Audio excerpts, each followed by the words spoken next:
Story number 1. The house in the desert. We were looking for solitude. What we found was something that none of us could ever explain.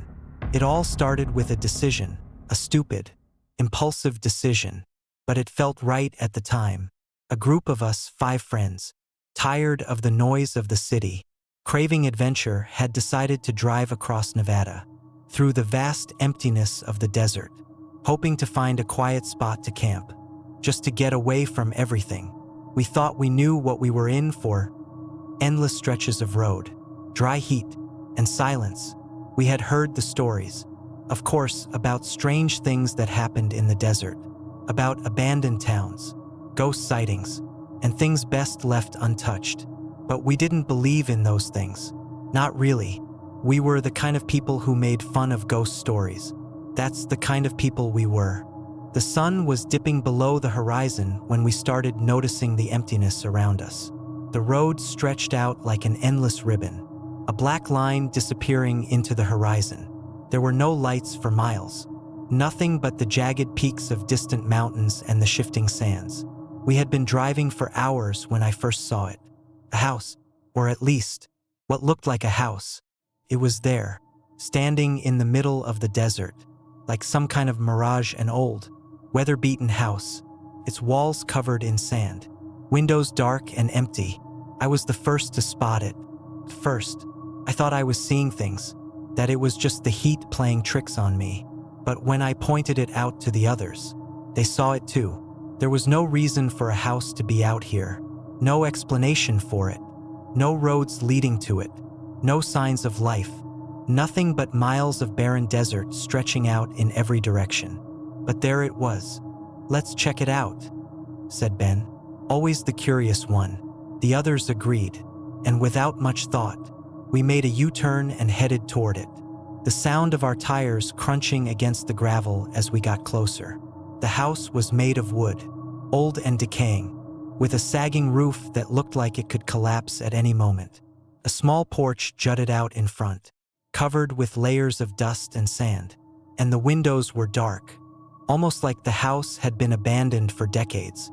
We parked the car and got out, our feet crunching on the dry earth as we approached. The air felt heavier here, like it didn't quite belong. There was something wrong about it, something off, but none of us could put our finger on it. I remember looking up at the sky, which had turned a deep purple with the setting sun, and seeing the stars beginning to poke through the vast emptiness. For a moment, I thought about how quiet it was, how the silence pressed in from all sides. No birds, no insects, no sound at all except for the whisper of the wind. "Should we go in?" asked Sarah, her voice small, almost uncertain. I looked at the house, feeling that strange, tingling sensation creeping down my spine. It was the kind of house you read about in horror novels, the kind that made your gut twist, made you want to turn around and walk away. But we were young, and we were here for an adventure. No one wanted to be the one to chicken out. "I'll go first," I said, stepping forward without waiting for anyone else. I pushed open the creaky, rusted door, the hinges groaning as they protested.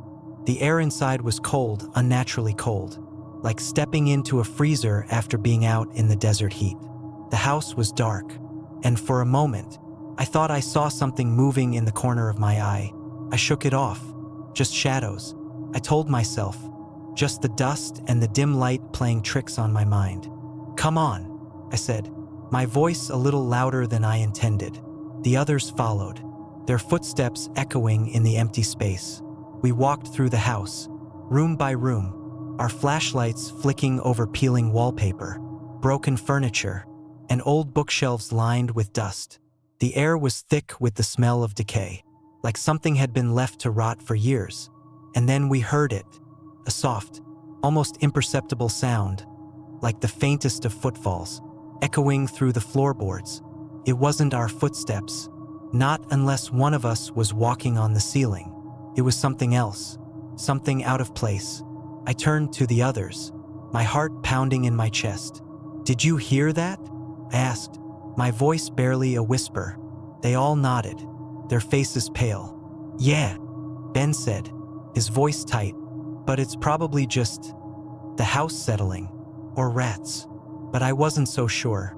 There was something in the way the sound came and went, something that felt too deliberate, too alive.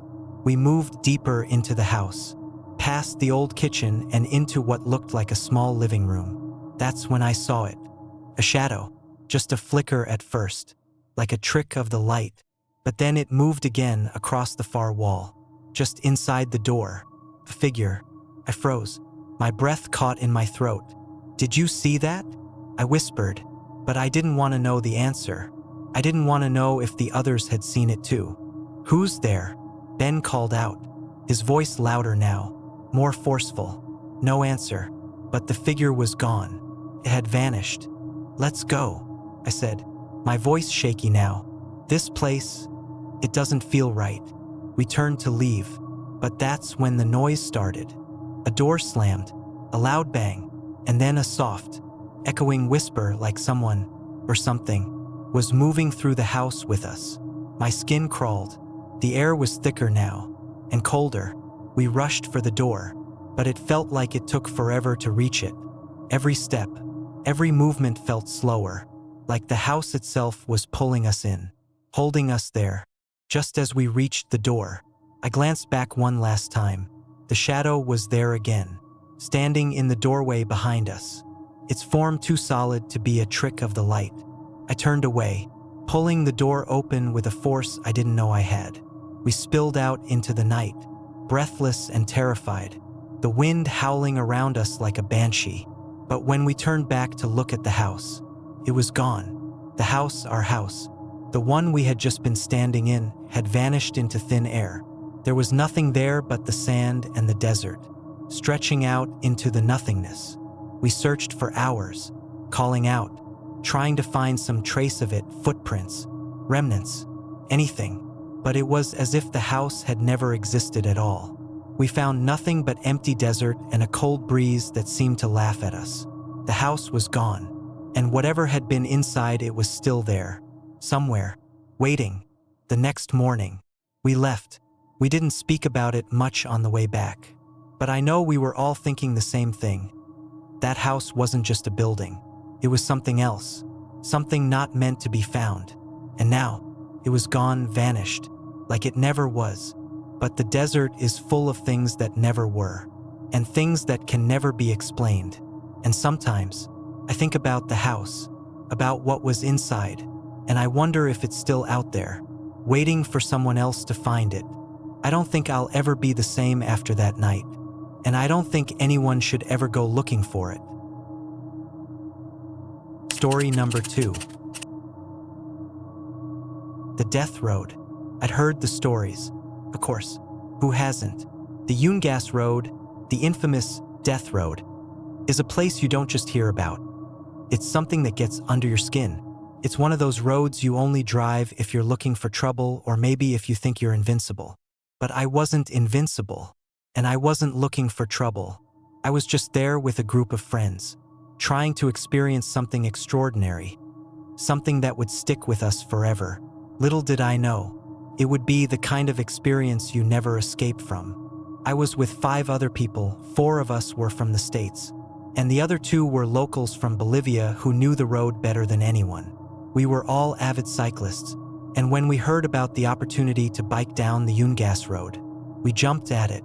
Sure, there were warnings everywhere, from the guidebooks to the locals who looked at us with a mix of concern and disbelief. But it was supposed to be an adventure, right?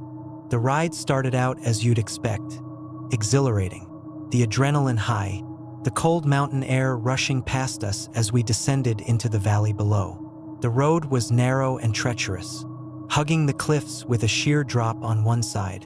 In some places, the road was so tight that you had to inch past the jagged rocks, praying your tires didn't slip. We were told to stay in a line, to keep our speed controlled, and to not make any sudden movements. But the further we went, the stranger it felt. The air seemed to get thicker, heavier. The trees that lined the path began to feel more like watching eyes than nature. It was a low-hanging mist that clung to the ground, so thick in places that we couldn't see more than a few feet in front of us. The temperature dropped sharply as we descended further, and the mountain's shadow loomed over us like an angry spirit, refusing to let us go. First, it was just the silence and eerie, unnatural quiet that hung in the air. Then it started. My friend, David, was the first to say something.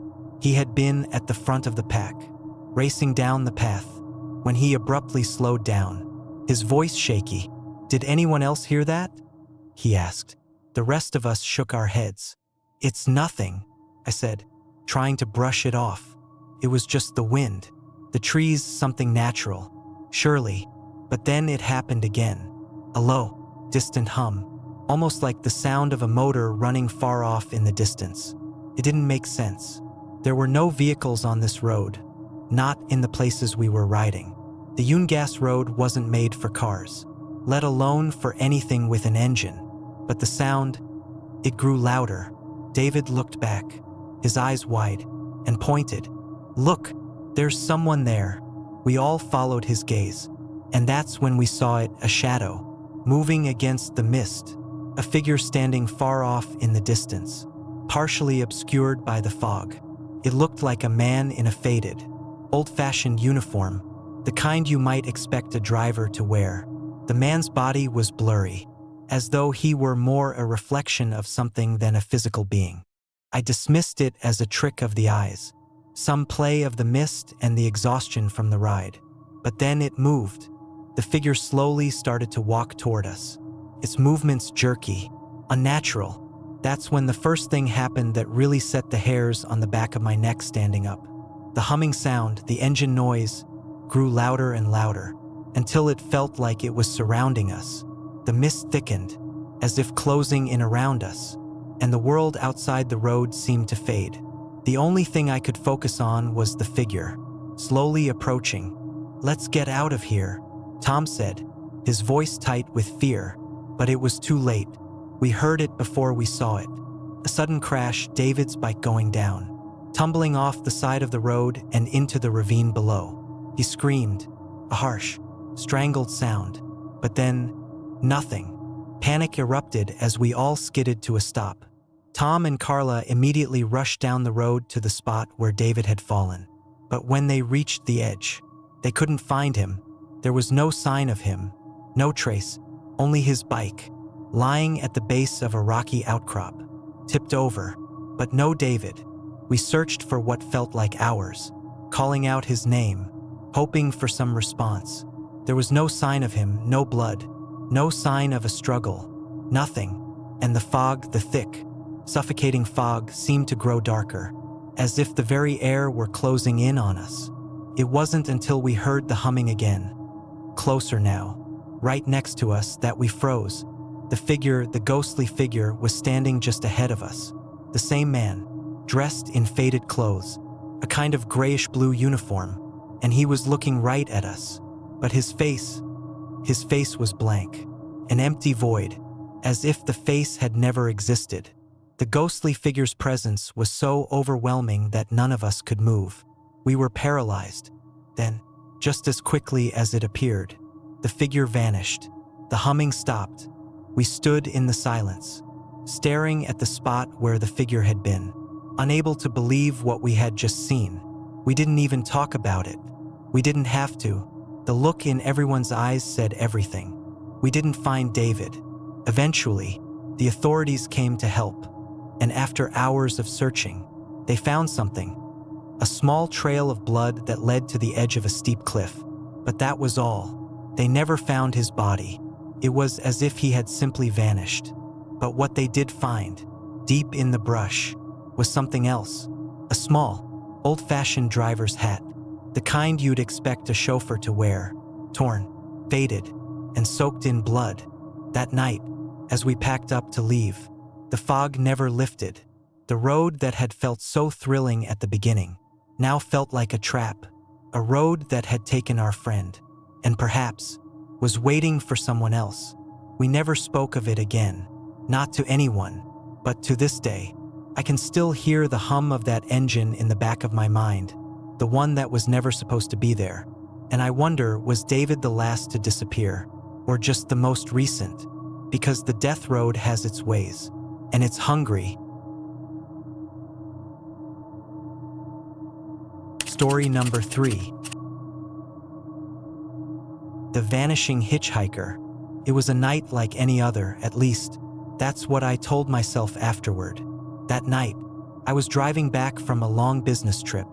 The kind of trip that makes you wish for nothing more than to be back home. In your own bed. I was on Route 64, a lonely stretch of highway that cuts through the heart of nowhere. Somewhere in the middle of the countryside. The headlights from my car sliced through the darkness. The road ahead stretching endlessly into the night. The radio had long since died.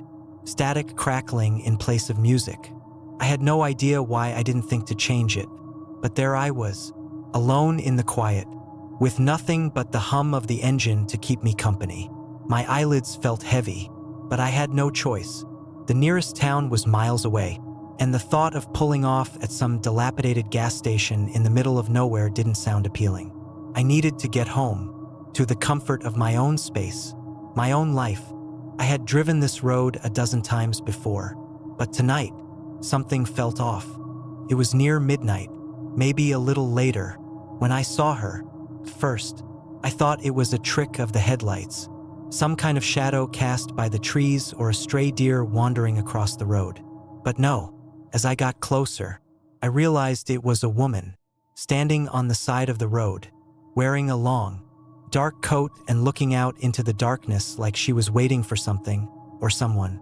I slowed the car, my foot easing off the gas pedal. There were no other cars around, no lights in sight, just the wide, desolate road and this woman standing in it.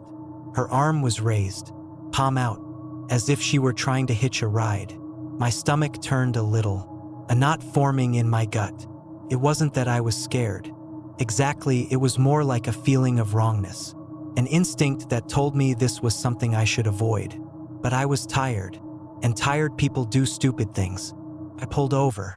When she stepped into the car, she didn't say a word, just slid into the passenger seat with a quick, fluid motion. She was thin, her face pale under the streetlight, her long, dark hair falling over her shoulders like a veil. She wasn't smiling, but there was something oddly calm about her, almost like she had been waiting for this moment. For me, I glanced at her briefly, then turned my attention back to the road. "Where are you headed?" I asked, trying to keep the conversation light. Felt strange, talking to her like that, but I was still trying to convince myself that this was just some odd coincidence, that she was just a late-night traveler needing a lift. "I'm going to the village," she said, her voice soft and almost distant. "It's not far." I nodded, trying to be polite. The silence that followed was heavy, but not uncomfortable. She was staring out the window now, her gaze fixed on the darkness outside. I glanced at her again, trying to gauge her mood, but there was nothing there to read. Her expression was unreadable, her face reflecting nothing but the dim light of the car. "How far is the village?" I asked, attempting to break the silence. She didn't answer right away, and I almost thought she hadn't heard me. But then, in a low voice, she murmured, "Just a little ways more." I felt the hairs on the back of my neck prickle. It wasn't her words exactly, but the tone, the way she said them, like she was speaking from someplace far away. I wanted to ask her more, to make conversation, but for some reason, I didn't. The night outside seemed to grow darker, the road stretching longer and longer. As I drove, I couldn't shake the feeling that something wasn't right. It wasn't just the strange quiet of the car, or the way she seemed so distant. It was something deeper, something I couldn't put my finger on. The world outside felt too still, too silent, like it was holding its breath. When we finally reached the village, I slowed down, my headlights flicking over the dark, empty streets. The place looked like it hadn't been touched in years. No lights, no signs of life. It was like driving through a ghost town. I glanced at the woman, but when I turned to speak, she was already gone. She had disappeared. One moment, she was there, sitting next to me, the faint smell of perfume still lingering in the air. The next, she was gone. like she had never existed. The passenger seat beside me was empty, and I felt my heart race, a cold chill creeping down my spine. I slammed on the brakes and stared at the empty seat, my mind racing, trying to piece together what had just happened. But there was no logical explanation, no sign of her leaving the car, no sound, no movement, just the quiet hum of the engine and the weight of the darkness pressing in on me from all sides. I couldn't stay there. I had to get out of there, out of the village, away from whatever had just happened.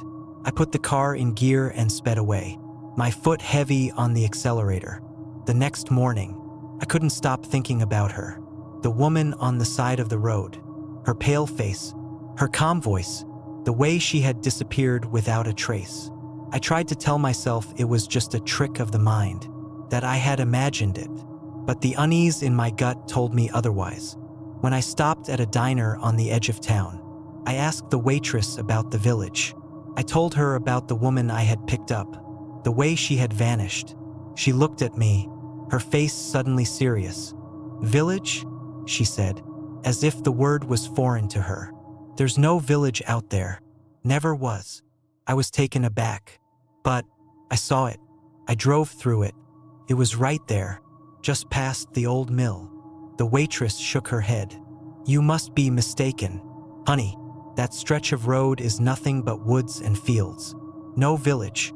And no one around here knows anything about a hitchhiker like the one you describe. Maybe you were just tired. Maybe your mind played tricks on you." I didn't believe her, but when I asked the locals, they all said the same thing. "It's just a story." They told me, people have seen her before, on that road, at night, a hitchhiker that vanishes without a trace. The vanishing hitchhiker, they call her. I don't know what happened that night. I don't know who or what that woman was, but I do know this. I never drive that stretch of road again. Not at night, not ever. There are things out there in the dark that you can't explain. Things that don't belong to this world. And sometimes, when you pick up a hitchhiker on a lonely road, you're not just giving someone a ride. You're letting something in, something that might never leave.